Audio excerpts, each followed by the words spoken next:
¿Qué tal amigos? ¿Cómo están?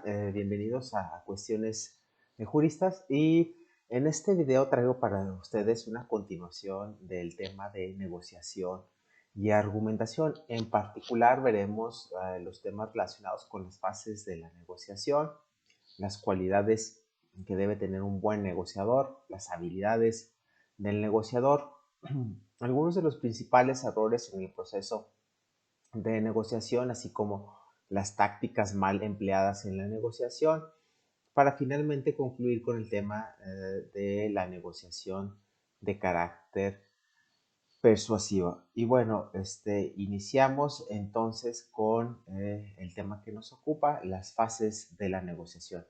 En toda negociación hay una fase inicial que se denomina fase de preparación, donde primero se deben analizar los intereses, las emociones y las creencias de las partes, y en segundo lugar se debe de elaborar el plan que contenga claramente los objetivos de la negociación y las metas cuantificables, alcanzables y que sean también concretas y medibles. En segundo lugar, hay una fase denominada de apertura, que busca los objetivos mínimos, la mejor alternativa para ambas partes y para ello se debe escoger una estrategia, por ejemplo, una estrategia que vaya de lo duro a lo blando o bien de lo posicional a lo racional. Y luego hay una tercera fase denominada de discusión o aproximación, en la que se deben de buscar los huecos, los puntos débiles de la contraparte y también se debe establecer el punto de partida común para ambas partes, lo que permitirá sin duda comenzar el proceso de negociación y facilitar el acuerdo entre las partes. Una recomendación dentro de esta fase es que no se debe comenzar cediendo todo porque la parte contraria se dará cuenta de que se está ante la presencia de un negociador blando y puede imponer su postura y su propuesta, por lo que también se tienen que presentar propuestas u ofertas claras y no aceptar, no irnos inmediatamente con la oferta inicial, o bien la debemos aceptar pero condicionarla o acortarla. Y también debemos evitar oferta final o varias ofertas porque se mostraría el negociador como cerrado o difuso en sus pretensiones y parecería que no sabe lo que quiere. En esta fase se pueden dar los siguientes errores en la comunicación, en la discusión que se dé como parte de la negociación. Se puede dejar llevar por las emociones, se puede ceder muy pronto y aceptar la negativa de la contraparte. Hay que cuidar que estos errores no interfieran o no afecten en el proceso de la discusión o aproximación. Y luego tenemos una cuarta fase denominada la fase de acuerdo.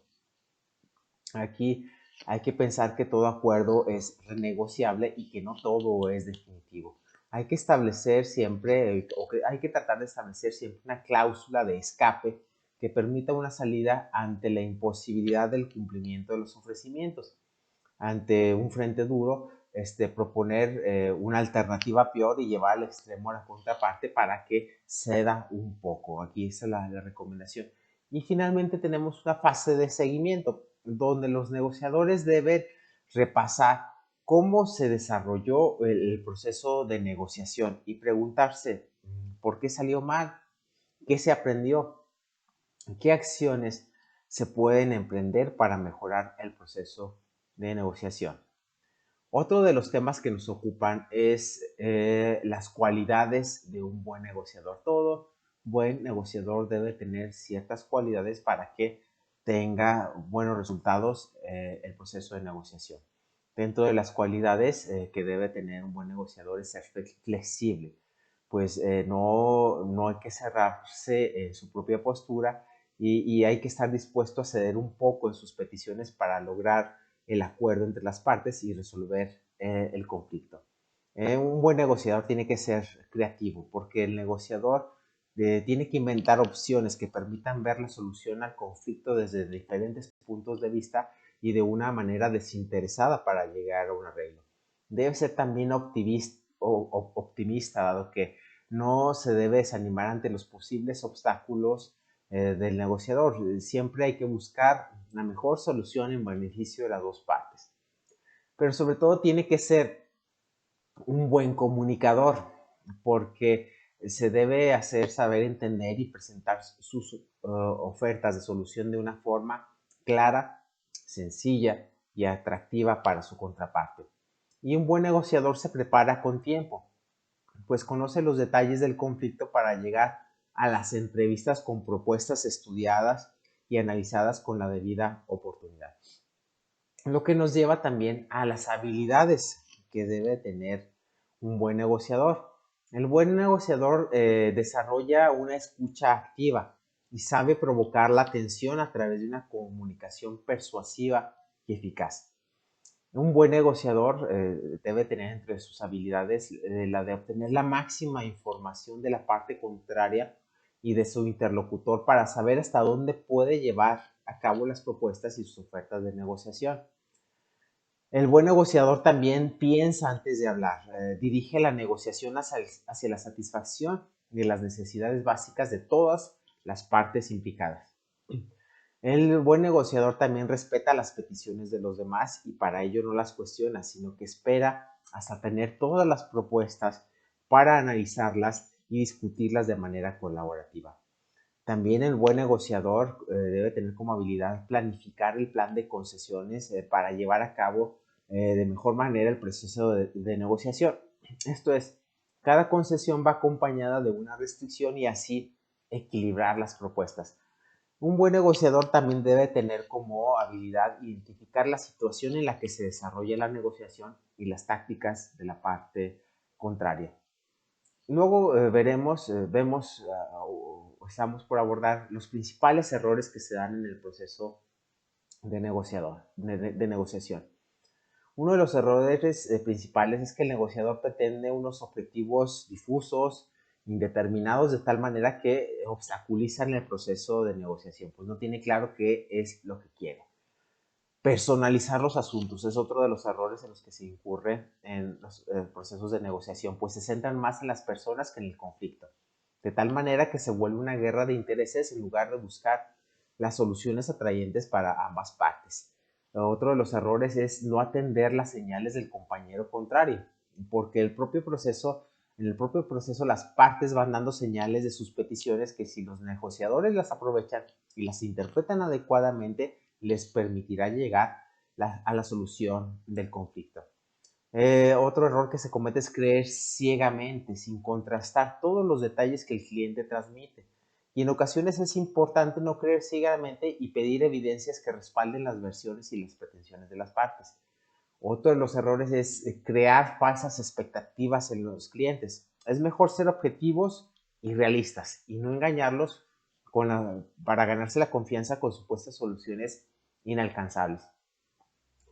No ser conscientes que solo se puede negociar si ambas partes están dispuestas a lograr el acuerdo. Es decir, hay que señalar claramente que la negociación se alcanza si y solo si las partes están dispuestas a lograr un acuerdo. Si una de las partes no está dispuesta a lograr el acuerdo, todo intento que se haga será infructuoso. Ahora pasamos al siguiente tema, las tácticas mal empleadas en la negociación. Un buen negociador no debe permitir que su contraparte se vaya imponiendo con peticiones crecientes, tal suerte que se vuelvan inalcanzables. Y tampoco debe ceder a las presiones, como por ejemplo de que si no se acepta la propuesta, entonces no habrá arreglo. Tampoco se recomienda que el negociador diga, tengo que comentarlo con mi cliente, porque se pierde lo que ya se ha aceptado y demuestra que no tiene autoridad o no cuenta con el respaldo y la confianza de su cliente. Bueno, aunque esta regla no aplica en todos los casos, porque va a haber situaciones donde efectivamente, por tratarse de alguna oferta que tiene que consultar necesariamente con su cliente, así lo debe de ser. El negociador debe evitar el desgaste que supone atrincherarse en posiciones iniciales y no ceder ni un poco, al contrario, debe ceder para vencer. Un negociador bueno es el que es conciliador, hace concesiones, es comunicativo y en cambio un negociador es malo cuando se muestra intransigente, amenazante o agresivo. Además, debe el negociador hacer un ultimátum como Jamás esto lo debe hacer un negociador, hacer un ultimátum de que si no se acepta la propuesta nos vamos a juicio. ¿Por qué razón? Porque se echa a perder todo lo que se ha avanzado y ni tampoco debe hacer la presión por prisa. Aquí más vale ser moderados, ser un poco prudentes en esta situación. Finalmente vemos el tema de la negociación de carácter persuasivo. Hay algunas recomendaciones que establece este tipo de negociación. La primera de ellas es siempre que sea posible, el negociador debe dejar que sea la otra parte quien presente primero su propuesta para así saber hasta dónde se puede llegar con los ofrecimientos. Una segunda recomendación es que el negociador tiene que testar las asunciones previas para determinar lo que es auténticamente negociable y lo que no lo es. Una vez que se haya testado algo, debe dejarlo reposar y llegar a acuerdos en los puntos de menor trascendencia, porque cuanto más se pueda conseguir que la otra parte se acostumbre a aceptar, más probabilidades habrá de encontrar una buena solución que sea eficaz para todos. Se debe evitar también no responder a cuestiones emocionales como chantajes o amenazas y tratar de ser lo más objetivo posible y separar a las personas del conflicto. Esto ya lo habíamos indicado. Cerrar la negociación reiterando lo que hará cada parte y documentando los próximos pasos a dar dentro del convenio que al efecto se señala. Esta es una buena recomendación. Y una vez sellado el acuerdo, hay que seguir persuadiendo para reforzar la fuerza de la alianza con algunos regalos o algunas invitaciones. Con esto cerramos el tema de negociación y argumentación jurídica. Espero que haya sido de su interés y nos vemos en el siguiente video invitándolos a suscribirse a mi canal Cuestiones de Jurista. Como siempre, fue un gusto. Hasta la próxima.